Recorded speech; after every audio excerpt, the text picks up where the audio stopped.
बिस्मिल्लाहिर्रहमानिर्रहीम। Dear aspirants, अस्सलाम वालेकुम। बाबर नदीम हेयर। कैसे हैं आप लोग?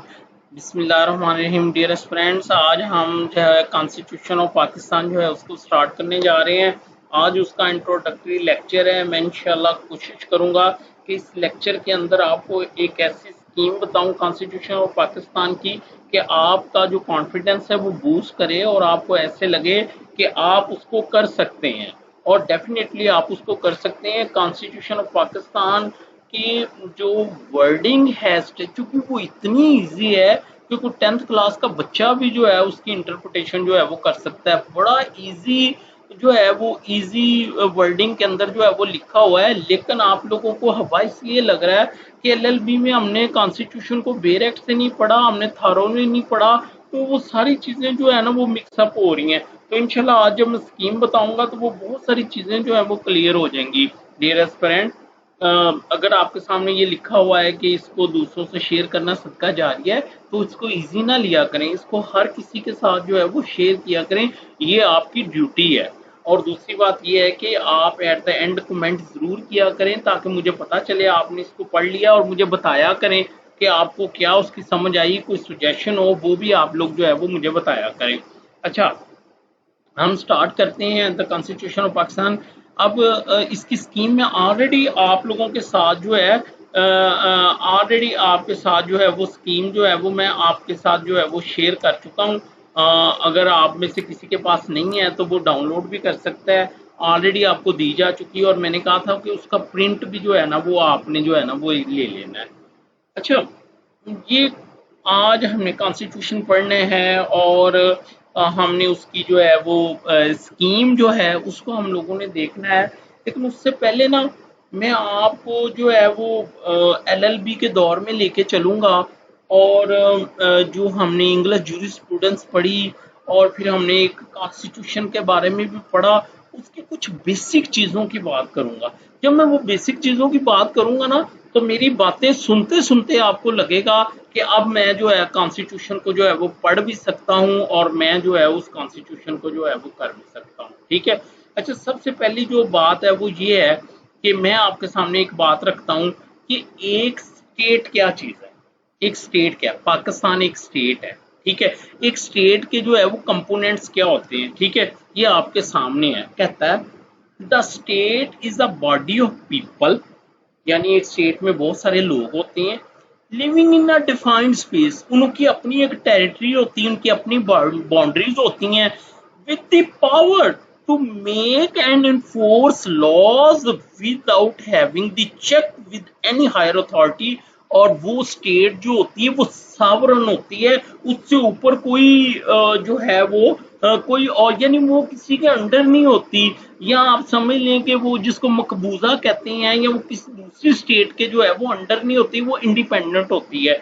यहाँ पे ये है कि हमारा तो बीइंग मुस्लिम ये कॉन्सेप्ट है ना कि सॉवरेनिटी लाइज अल्लाह, के अल्लाह ताला जो है वो विद अल्लाह, के अल्लाह ताला जो है वही सावरन है। ठीक है। लेकिन हम बात करें एक स्टेट की, तो स्टेट क्या है कि एक लोगों का ग्रुप है जिनकी अपनी एक टेरिटरी है, जिनकी अपनी एक सॉवरेनिटी है, and with an organisation to do this. और उनकी एक ऑर्गेनाइजेशन होती है जो कि उस स्टेट की पावर्स को क्या करती है, एक्सरसाइज करती है। और उस ऑर्गेनाइजेशन को क्या कहते हैं, उसको कहते हैं गवर्नमेंट। तो फिर मैं अगर आपसे बात करूं तो एक स्टेट की डेफिनेशन में हमने कौन कौन सी चीजें पढ़ ली हैं। हमने पढ़ा है कि एक स्टेट का पहला असेंशियल होता है उसकी पॉपुलेशन होती है। ठीक है। फिर दूसरा असेंशियल हमने क्या पढ़ा, हमने पढ़ा कि उसकी एक टेरिटरी होती है। अब प्लीज इसको पाकिस्तान के ऊपर अप्लाई करते जाओ। पॉपुलेशन में क्या चीज आ जाएगी, जो सिटीजन ऑफ पाकिस्तान है। ठीक है, 22 करोड़ या 24 करोड़ आवाम जो है। ठीक है। टेरिटरी क्या आ जाएगी, देखे ना, टेरिटरी क्या है, जो हमारी बाउंड्रीज हैं, जो इंडिया के साथ लग रही, जो Afghanistan divider line Afghanistan China के साथ जो लग रही है। और फिर हमारी टेरिटरी, हमारे प्रोविंसेस, हमारा कैपिटल, वो सारा किसके अंदर आ जाएगा, वो टेरिटरी की डेफिनेशन के अंदर आ जाएगा। ठीक है। और सॉवरेनिटी ये हम पहले डिस्कस कर चुके हैं। और एक फोर्थ कंपोनेंट वो क्या हो जाएगा, वो हो जाएगी गवर्नमेंट। तो एक स्टेट के कंपोनेंट्स क्या हैं, population, territory, sovereignty and government. अच्छा, ये जो गवर्नमेंट है, गवर्नमेंट क्या है चीज बेसिकली, एक जो स्टेट है वो एक ऐसी टेरिटरी है जिसकी एक सेट ऑफ रूल, जो एक set of rule politically organised territory होती है, जिसमें क्या होता है कि एक सेट ऑफ रूल्स या पावर जो है वो उसमें क्या होती हैं, उसके तहत उसको रन किया जाता है। और वो पावर जो है स्टेट के अंदर, उसको कौन ऑर्गेनाइज करता है, वो करता है गवर्नमेंट। ठीक है, अब मैं थोड़ा सा आपको जो है ना इसके बारे में बताता हूँ। ये वो जो स्कीम है जो मैंने आपके साथ जो है वो शेयर कर रखी है। ठीक है, ये मेरे पास आ गया, एक मिनट। अब गवर्नमेंट जो है, गवर्नमेंट इज द ऑर्गेनाइजेशन और machinery or agency or majesty of the state which makes, implements, enforce and adjudicate the laws of the state। State एक ऐसी पॉलिटिकल ऑर्गेनाइजेशन होती है जो अंडर सेट ऑफ रूल जो है वो चलती है, और वो जो सेट ऑफ रूल्स हैं, सेटल्ड लॉज हैं, उनको इम्प्लीमेंट कौन करता है, वो जो ऑर्गेनाइजेशन होती है उसको क्या कहते हैं, उसको गवर्नमेंट कहते हैं। ठीक है, अच्छा, government is the third essential element of the state. ठीक है, ये हो गया। अब आप चलें, अब एक गवर्नमेंट के जो हैं वो, अच्छा, एक गवर्नमेंट के पार्ट्स अब देखें, सारी चीजें क्लियर होती चली जाएंगी। Each government has three organs, legislature, देखो अब आपके ज़हन में अभी आएगा पार्लियामेंट। ठीक है, अभी आएगा पंजाब असेंबली, एग्जेक्टिव जो हमारी गवर्नमेंट आ गई। ठीक है, और जुडिशरी। देखा, तो एक जो स्टेट है उसका एक मोस्ट इम्पॉर्टेंट कंपोनेंट है गवर्नमेंट, जो स्टेट के रूल्स को इम्प्लीमेंट करती है। और वो गवर्नमेंट बेसिकली, उसमें तीन चीजें आती हैं, एक होती है लेजिस्लेचर जो लॉज को बनाती है, एक होती है एग्जेक्टिव जो कि उन लॉज को क्या करती है, इम्प्लीमेंट करती है, और एक है जुडिशरी जो उसको क्या करती है, इंटरप्रेट करती है। फिर एक और बात, जो गवर्नमेंट है, जो गवर्नमेंट है उसकी फॉर्म्स होती हैं। अब वो गवर्नमेंट की जो है वो फॉर्म्स क्या हो सकती हैं, उस गवर्नमेंट की फॉर्म क्या हो सकती हैं। अच्छा, अब जो गवर्नमेंट होती है उसकी क्या शक्लें हो सकती हैं, एक डिक्टेटरशिप हो सकती है, और एक क्या हो सकती है, एक डेमोक्रेसी हो सकती है, डेमोक्रेटिक। तो पाकिस्तान क्या है, पाकिस्तान एक डेमोक्रेटिक स्टेट है, ये इसके आर्टिकल 1 के अंदर ये बात जो है वो लिख दी गई है। अब वो जो डेमोक्रेटिक स्टेट होगी उसकी शेप क्या होगी, उसकी शेप होगी या वो प्रेसिडेंशियल, और यहाँ क्या होगा, पार्लियामेंट्री होगी। ठीक है, अब देखें, प्रेसिडेंशियल फॉर्म में हमने क्या पढ़ा था, जिसमें सारी पावर जो है ना वो एक जगह पे जो है वो क्या कर रही होती हैं, वेस्ट कर रही होती हैं। जो उनका हेड होता है, फेड जो होता है, सारी जैसे कि यूनाइटेड स्टेट ऑफ अमेरिका है, तो बहुत सारी स्टेट्स ने अपनी पावर जो है वो वाशिंगटन को, एक हेड को जो है दे दी हैं, जो उनके बिहाफ पे वो पावर्स क्या करता है, एक्सरसाइज करता है। लेकिन पार्लियामेंट्री सिस्टम में क्या होता है, उसमें ये होता है कि एक फेडरेशन होती है, जिस जैसे कि इस्लामाबाद हमारा कैपिटल है, टेरिटरी है। ठीक है, और वो फेडरेशन, और दूसरी तरफ नीचे कौन होता है, प्रोविंशियल लेवल होता है। ठीक है, तो उनकी पावर्स अपनी अपनी होती है, और उनके दरमियान एक जो है वो रिलेशन होता है। और प्रोविंशियल जो होते हैं वो खुद मुख्तार अपने कुछ हिस्सों, कुछ कंपोनेंट्स के हद तक जो है वो खुद मुख्तार होते हैं, और कुछ जगहों पे जो है वो फेडरेशन जो है उनको जो है वो ओवर रूल करती है, और फेडरेशन क्या करती है कि वो सारी पावर्स को जो है वो एक्सरसाइज करती है। तो ये चीज अब हमारा कौन सा है, हमारा फेडरल फॉर्म ऑफ गवर्नमेंट है हमारी। ठीक है, फेडरल फॉर्म से क्या मुराद है कि एक हमारी फेडरेशन होगी।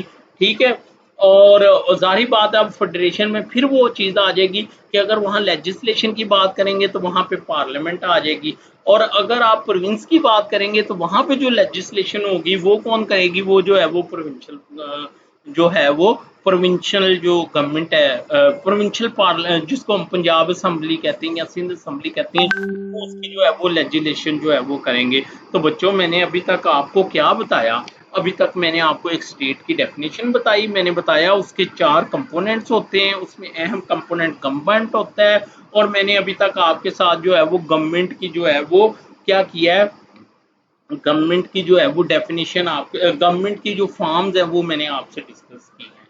अच्छा, एक चीज मैं अहम भूल गया बच्चों, देखा मैं पहले दिन से ये बात कहता हूँ कि हमारी बुक्स जो होती है ना वो गुजारी होती हैं, ठीक है। मैंने अभी तक कोई ऐसी बुक नहीं देखी जिसमें कि कॉन्स्टिट्यूशन का अपडेटेड, हालांकि हमारा आइन है तो सारी अमेंडमेंट्स उसके अंदर हों। तो मैं आपको बताना चाहता हूँ कि 26th अमेंडमेंट भी आ चुकी है, बड़ी इंपॉर्टेंट है, जिसके तहत जो सीटें जो है वो पार्लियामेंट वगैरह की कम ज्यादा की गई हैं। तो वो ना, अगर तो बुक आपकी 26 अमेंडमेंट के साथ आपको मिल गई है तो वेल एंड गुड, नहीं तो आप ये कर सकते हैं कि आप देखें कि लास्ट अमेंडमेंट कौन सी है आपकी बुक के अंदर, और बाकी अमेंडमेंट जो है वो नेट से डाउनलोड करके उसका प्रिंट साथ रख लें, ठीक है, ताकि आप उन अमेंडमेंट्स को भी देते हैं और फिर उन अमेंडमेंट्स में देखिए कि कौन कौन से आर्टिकल अमेंड हुए हैं, और फिर वो अपनी बुक के अंदर उस आर्टिकल पे जाके तो उसके आगे लेड पेंसिल से लिख लें कि भाई मैंने इसमें जो है ना अमेंडमेंट आ चुकी, ताकि जब वो आर्टिकल पढ़े तो आपको ये नजर आपके ज़हन में आए कि मैंने साथ में अमेंडमेंट भी जो है वो मिला के मैंने जो है वो पढ़नी है, ठीक है। ले जब हम थोड़ा सा आगे चलते हैं। अच्छा, जो आर्टिकल 7 है ना, उसके अंदर भी स्टेट की डेफिनेशन दी गई है, तो जरा हम उसको देख लें। In this part, unless the context otherwise require, the state mean the federal government, Majlis Shura, Parliament, a provincial government, a provincial assembly, and such other local authorities in Pakistan as are by law empowered to impose any tax or cess। तो basically ये तो सिर्फ वो fundamental right और principle of policy के लिए जो है उन्होंने जो है वो स्टेट की डेफिनेशन की है। अदरवाइज जो मैंने आपको बताई है डेफिनेशन, वो कंप्रीहेंसिव डेफिनेशन है कि उसके 4 कंपोनेंट हैं, एक पॉपुलेशन, एक टेरिटरी, एक गवर्नमेंट और एक जो है वो उसमें क्या है वो सॉवरेनिटी है। अच्छा, अब आप मेरी बात सुने, बिलीव मी, जो मैंने आपको ये बातें बता दी हैं ना, आप देखिएगा अभी मैं इंडेक्स को चलूंगा तो इन्हीं चीजों की इंटरप्रिटेशन है। जो मैंने आपको 4 कंपोनेंट बताए हैं ना, इन्हीं कंपोनेंट्स को सामने रखिएगा, पॉपुलेशन, टेरिटरी, सॉवरेनिटी और एक जो है वो गवर्नमेंट है। अब सारी की सारी आगे जो उसका इंडेक्स चलेगा वो उसकी जो है वो क्या है वो इंटरप्रिटेशन है। मसलन सबसे पहले हम चलते हैं जी, जो हमारा जो कॉन्स्टिट्यूशन है, जो मैंने आपको जो मैंने आपको एक स्कीम जो है वो दी हुई है उसमें आए। सबसे पहला कौन सा पार्ट है? इंट्रोडक्टरी पार्ट है। मैं ना फॉर एग्जांपल आपसे कहता हूँ कि चलो जी 1 मिनट के लिए ये देख लें इंट्रोडक्टरी को, तो आप बिलीव मी, आप देखिएगा वही चीजें रिपीट होंगी जो मैं आपको बता रहा था। मसलन Pakistan shall be federal republic, democratic होगा, फेडरल होगा, to be known an Islamic republic of Pakistan, उसका नाम पाकिस्तान का क्या होगा? Islamic republic of Pakistan, there referred है और उसको आगे चल के पाकिस्तान कहा जाएगा। और पाकिस्तान की टेरिटरी देखा, एक स्टेट के कंपोनेंट्स क्या थे? टेरिटरी, उसमें प्रोविंसेस होंगे, बलूचिस्तान, खैबर पख्तूनख्वान और पंजाब और जो है वो सिंध। अभी ये बात आएगी कि इसमें गिलगित बल्तिस्तान और कश्मीर का जिक्र क्यों नहीं है, ठीक है। फिर उसमें एक कैपिटल टेरिटरी होगी, उसमें इस्लामाबाद कैपिटल टेरिटरी होगी, उसको फेडरल कैपिटल बोला जाएगा। और such states and territory as are any of the included in Pakistan. तो आपने एक बात देखी। और तीसरा उसमें होगा मजलिस शूरा पार्टी में भी law ambit into the federal new states or areas of terms and condition as is think fit. अब आपने एक बात देखी, मैंने सिर्फ आपको एक एग्जांपल दी थी कि देखिए वही जो स्टेट की हमने चीजें पढ़ी थी ना, वही आगे चल के क्या होंगी कि उनकी वो डेफिनेशन और उनकी जो है वो इंटरप्रिटेशन जो है वो उसके अंदर जो है वो आएगी। अच्छा, अब हम थोड़ा सा आगे चलते हैं। जो हमने स्कीम जो है वो स्टार्ट की हुई थी, एक उसमें हमने देखा इंट्रोडक्टरी, दूसरा पार्ट क्या है? Fundamental rights and principles of policy. अब इसका तल्लक पॉपुलेशन से है। अगर सिटीजन्स हैं तो उनके कुछ राइट्स हैं, ठीक है, उनके बेसिक राइट्स हैं जिनको फंडामेंटल राइट्स भी कहते हैं। प्रिंसिपल्स ऑफ पॉलिसी और फंडामेंटल राइट्स क्या होते हैं कि फंडामेंटल राइट्स जो होते हैं वो इन्फोर्सेबल थ्रू कोर्ट्स होते हैं, ठीक है। उनको अगर उनकी वायलेशन हो जाए तो उनको थ्रू कोर्ट इन्फोर्स करवाया जा सकता है। लेकिन प्रिंसिपल ऑफ पॉलिसी जो होती हैं ये सिंपल गाइडलाइंस होती हैं, डायरेक्टरी इन नेचर होती हैं, और बेसिकली जो वो गवर्नमेंट या स्टेट जो होती है वो इस चीज़ की पाबंद होती है कि आने वाले वक्त में वो उनको इम्प्लीमेंट करे, ठीक है। अच्छा, उसके बाद तीसरा जो पार्ट है वो क्या हो गया, फेडरेशन ऑफ पाकिस्तान। देखिए अब ये फॉर्म गवर्नमेंट की फॉर्म आ रही है, ठीक है। प्रोविंसेस, पार्ट 4 क्या आ गया, प्रोविंसेस, ठीक है। तो अब आप यकीन जाने इसको 3-4 दफा पढ़ लेंगे ना तो आपको ये याद हो जाएगा।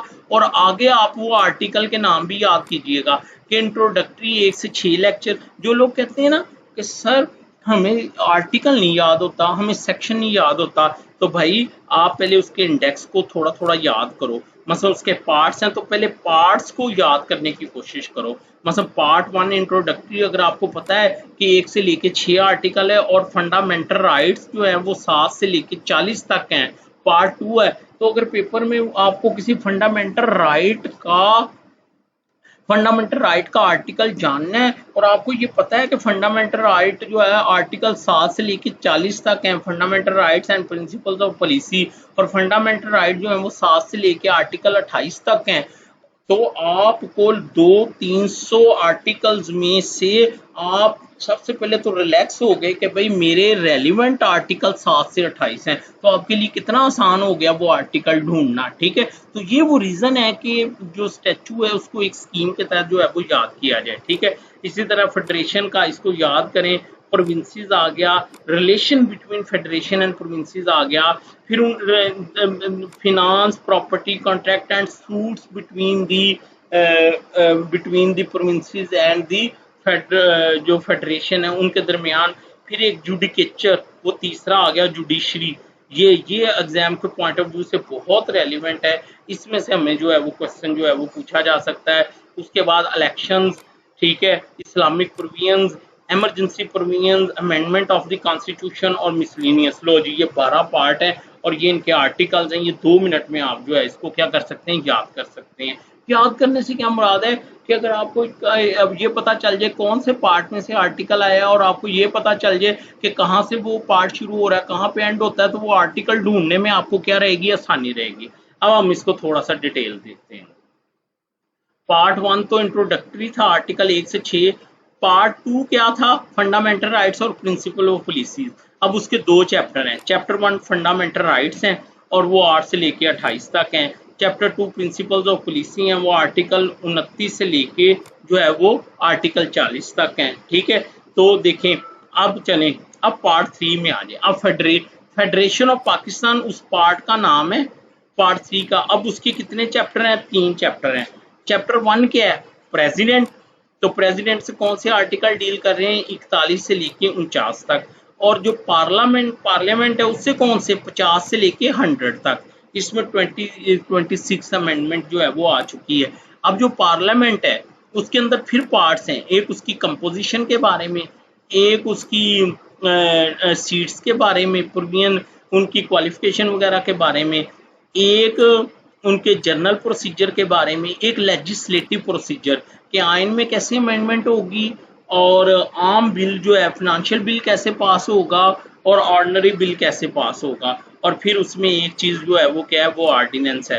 तो अगर आपको ये पता है कि पार्लियामेंट जो है, प्रेसिडेंट जो है वो ऑर्डिनेंस किस प्रोविजन के तहत जारी करता है, तो अगर आपको ये पता हो कि ये फेडरेशन ऑफ पाकिस्तान में आता है और आपको पता है वो आर्टिकल 41 से लेके 100 तक हैं, तो आपके लिए बड़ा इजी हो जाएगा। और आपको ये पता चले कि वो पार्लियामेंट हेड के अंदर ऑर्डिनेंस आता है, तो आप बड़ी जल्दी उसका आर्टिकल जो है वो ढूंढ सकते हैं। तो ये वो फायदा है कि चीज़ को एक स्कीम के तहत जो है वो क्या किया जाता है, याद किया जाता है। अच्छा, ये पार्ट 3 किससे डील कर रहा था बच्चों, फेडरेशन ऑफ पाकिस्तान से। अब पार्ट 4 किससे डील कर रहा है, वो प्रोविंस से डील कर रहा है। तो प्रोविंस में कौन होंगे, गवर्नर्स।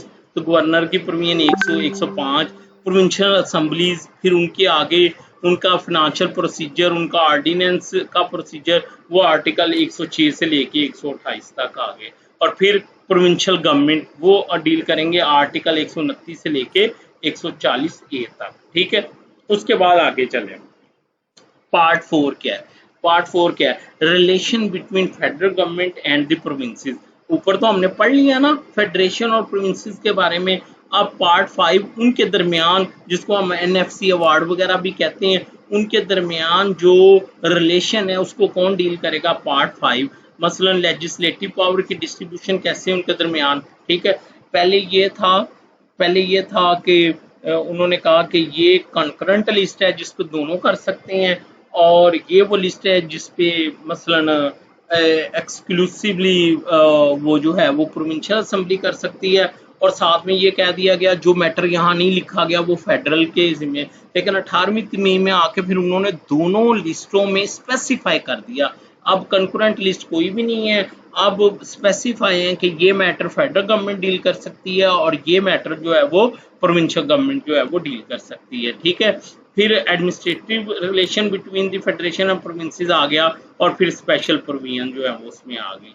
उसके बाद पार्ट 6 जो है वो फिनांस के बारे में आ गया, प्रॉपर्टी कंटैक्स एंड सूट के बारे में आ गया।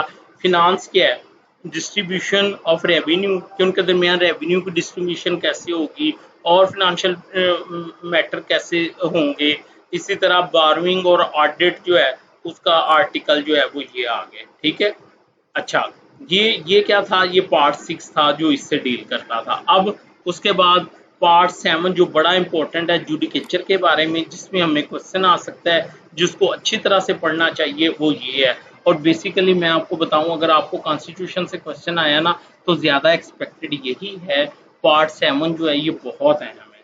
इसी तरह पार्ट ए इलेक्शन के बारे में है कि चीफ इलेक्शन कमीशन कैसे अपॉइंट होगा, ठीक है, इलेक्टोरल लॉ क्या होंगे, उनका कंडक्ट कैसे होगा, वो सारा जो है वो पार्ट 8 है।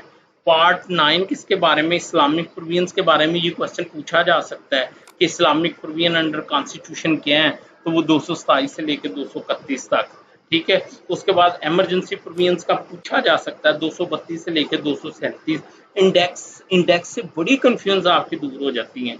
और 10th क्या था, वो अमेंडमेंट ऑफ कॉन्स्टिट्यूशन के बारे में है। ठीक है, उसके बाद मिसलिनियस में आ जाएं, सर्विसेज है, आर्म फोर्सेस के बारे में है कि ये जो रेंजर्स वगैरह तलब हो जाते हैं ये किस प्रीमियम के तहत, ट्राइबल एरियाज के बारे में लिखा हुआ है। इसके अलावा जर्नल और ये इंटरप्रिटेशन, अच्छा ये इंटरप्रिटेशन बड़ा अहम है। इंटरप्रिटेशन जो है ना ये बड़ा अहम है, बल्कि आपने पहले ना अपना जो कॉन्स्टिट्यूशन पढ़ना शुरू करना है ना, आपने शुरू यहाँ से करना है। ये जो चैप्टर 5 है ना यहाँ से, क्योंकि इसके अंदर ना डेफिनेशंस वगैरह जो है ना वो दी हुई हैं, डेफिनेशंस वगैरह जो हैं। तो ये देखें, मैं ये देखें 260 में आ गई डेफिनेशंस वगैरह। तो बेसिकली वैसे मुख्तलिफ स्टैचूट्स में शुरू में आ जाता है, लेकिन इसमें जो है वो उसने आर्टिकल 260 में आके मुख्तलिफ चीज़ों को क्या किया, उसने डिफाइन किया हुआ है। ठीक है, अच्छा जी, अब आप जो है वो स्कीम में वापस आए। ये आ गया। ठीक है, और उसके बाद जो है ये कुछ एनेक्चर्स भी उसके साथ जो है वो दिए हुए हैं। तो बच्चों मैंने आपको आज कॉन्स्टिट्यूशन की स्कीम बताई है, अगर इस स्कीम के तहत पढ़ोगे तो आपके लिए बड़ा इजी हो जाएगा, बड़ा इजी हो जाएगा उस चीज़ को समझना, उस चीज़ को करना। तो होप कि आप इसको कॉन्स्टिट्यूशन को स्टार्ट करेंगे, इसको पढ़ेंगे, और इंशाल्लाह मैं नेक्स्ट लेक्चर भी आपसे जल्दी शेयर करूँगा। थैंक यू सो मच, शुक्रिया।